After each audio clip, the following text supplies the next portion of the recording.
no more. Turn down the lights. Sink back in your chair and don't look into the shadows. In the shadows, there may be moving things.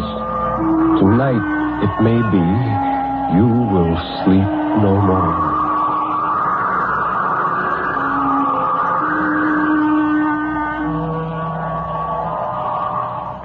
I'm going to get well, Marianne.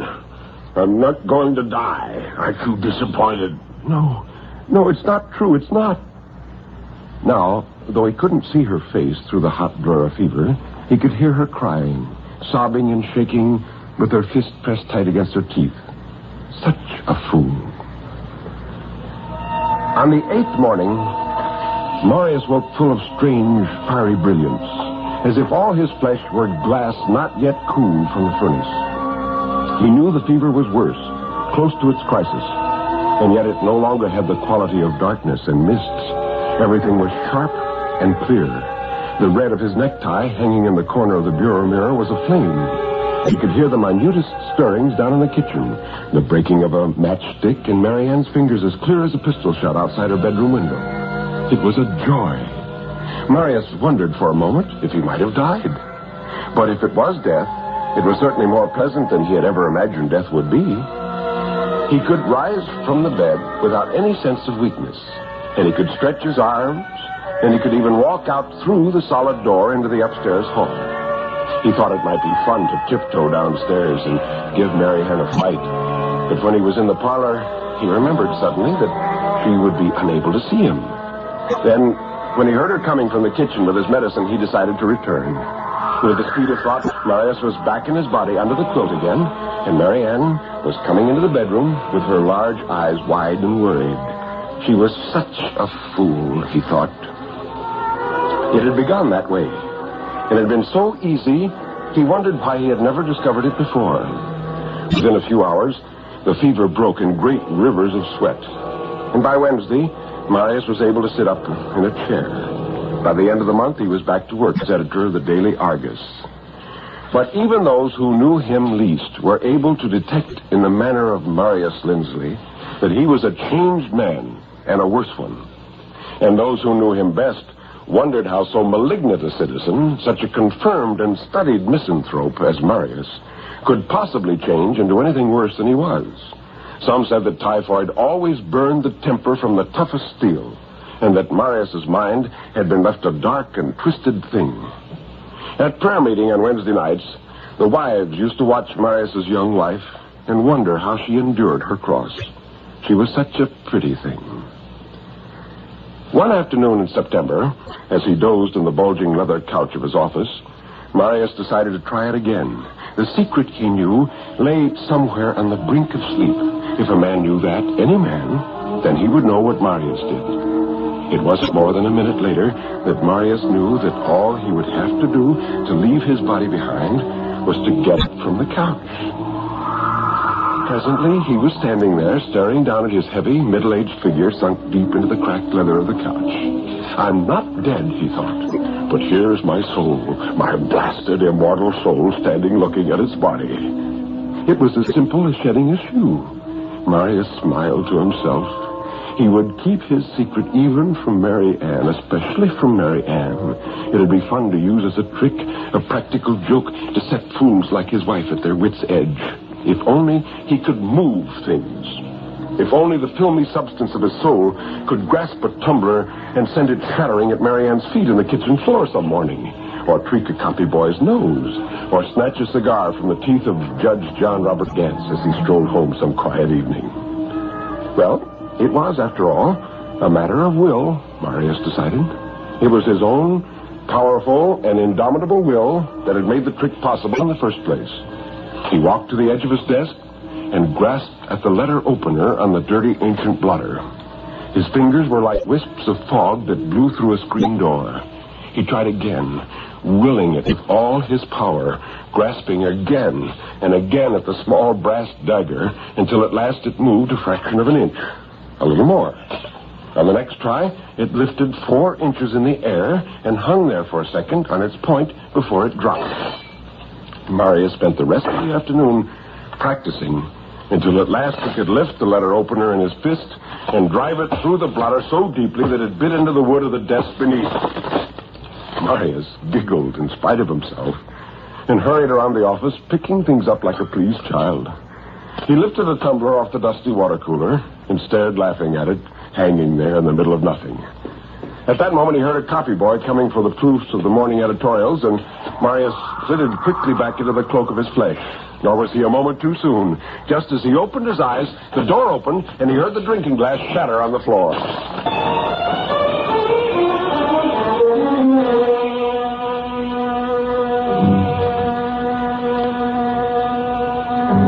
That evening, Marius said, "I'm going to take a nap before supper, Marianne." "Very well," said Marianne. He watched her young, unhappy figure disappearing into the gloom of the kitchen, and he smiled to himself again, thinking what a fool she was, his wife. He could scarcely wait to get to the Davenport and stretch out in the cool, dark parlor with his head on the beaded pillow.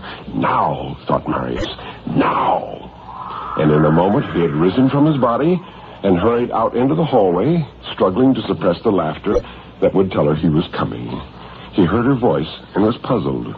She was saying, "Oh, you must go. You mustn't ever come here when he's home. I've told you that before, Jim. What would you do if he woke up and found you here?" Marius rushed to her side, careful not to touch her, careful not to let either of them know he was there, listening, looking, flaming hatred growing slowly inside of him. The man was young and dark and well-built and clean-looking. He leaned against a half-open screen door, holding Marianne's free hand between his own. His round, dark face bent to hers, and she smiled with a tenderness and passion that Marius had never seen before. And the man said, I know all that, but I can't sit thinking about him beating you up that time. He might do it again, Marianne. He might. He's worse, they say, since he had the fever. Crazy, I think. I've heard him say he's crazy. Look, don't put it off anymore.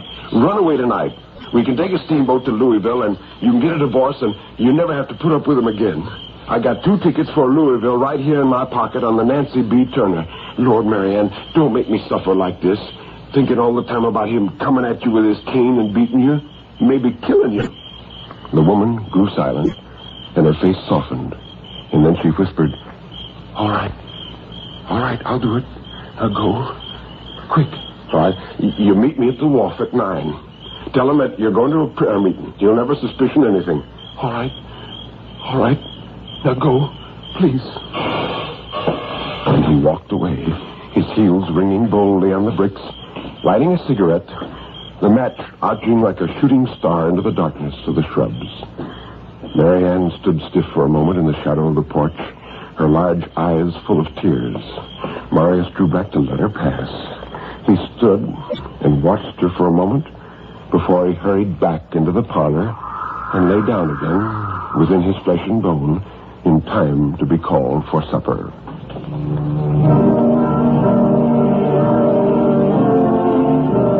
Later, Marius went down to the dock and, searching the passenger list of the Nancy B. Turner, discovered that Marianne and the man had reserved 2 staterooms, number 3 and number 4. Marius asked for stateroom number 5, next to the room that was to be occupied by Jim O'Toole, the man Marianne was running away with. Marius was on the boat early, struggling with his small horsehair trunk, and presently he was in his stateroom. At 9 o'clock, a man and a woman hurried up the gangplank together. The water lapped and gurgled against the wharf, and off over the river, lightning scratched the dark rim of the mountains like the sudden flare of a kitchen match. Marius lay in his bunk. He had stiffened as he heard Marianne's excited murmur suddenly just outside his stateroom door, and the voice of the man answering her, comforting her. Lightning flashed and flickered out again over the Ohio hills and lit the river for one clear moment. Marius saw all of his stateroom etched suddenly in silver from the open porthole. The mirror, the washstand, bowl, and pitcher. The horsehair trunk beside him on the floor.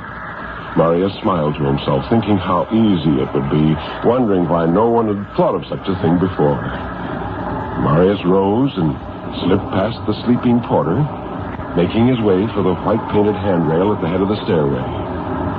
Once Marius laughed aloud to himself as he realized that there was no need to tiptoe with no earthly substance there to make a sound. He walked down the narrow stairway to the gallery. The Negro cook sat around the long wooden table eating their supper. Marius slid his long shadow along the wall toward the row of kitchen knives lying freshly washed and honed on the zinc table by the pump. He chose the longest of them all and the sharpest, a knife that would shear the ham clean from the hog with one quick upward sweep. In an instant, Marius swept the knife from the zinc table and darted into the gloomy companionway. The porter was still asleep, and Marius laughed to himself to imagine the man's horror at seeing the butcher knife, its razor edge flashing bright in the dull light, inching itself along the wall. But it was a joke he couldn't afford. He bent at last and slipped the knife cautiously along the threadbare rug under the little ventilation space beneath the stateroom door.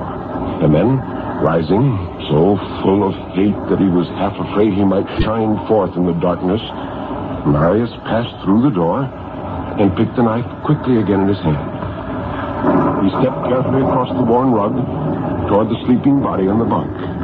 He felt so gay and light, he almost laughed aloud. In a moment, it would be over, and there would be one full-throated cry, and Mary Ann would come beating on the locked door, and when she saw her lover... With an impatient gesture, Marius lifted the knife. His arm flashed. It was done. Fainting with excitement, he leaned in the darkness to brace himself. His hand came to rest on the harsh, rough surface of the horsehair trunk. "Oh, my Lord!" screamed Marius. "Good Lord! I'm in the wrong room! The wrong room!" And he clawed with fingers of smoke at the jetting fountain of his own blood.